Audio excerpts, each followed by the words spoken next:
Catherine Deneuve et Brigitte Lallez pour la liberté d'importuner des hommes.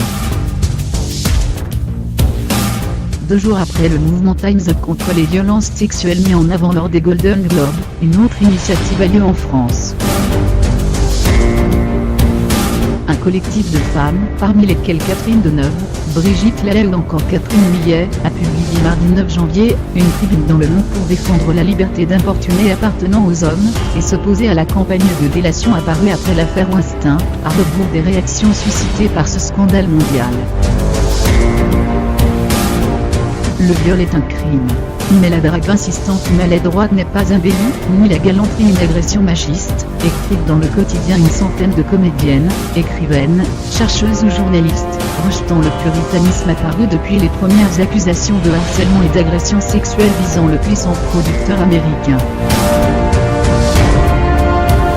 Selon elle, si une légitime prise de conscience des violences sexuelles exercées sur les femmes, notamment dans le cadre professionnel, a eu lieu après l'affaire, cette libération de la parole se retourne aujourd'hui en son contraire, on nous intime de parler comme il faut, de taire ce qui fâche, et celles qui refusent de se plier à de telles injonctions, sont regardées comme des traîtresses, des complices.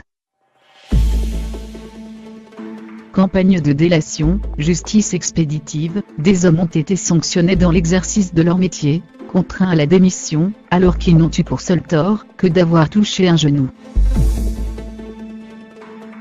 Tenter de voler un baiser, parler de choses intimes lors d'un dîner professionnel, ou d'avoir envoyé des messages à connotation sexuelle à une femme chez qui l'attirance n'était pas réciproque, soutiennent-elles, évoquant une vague purificatoire née avec les mouvements Balance-ton porc et Motor.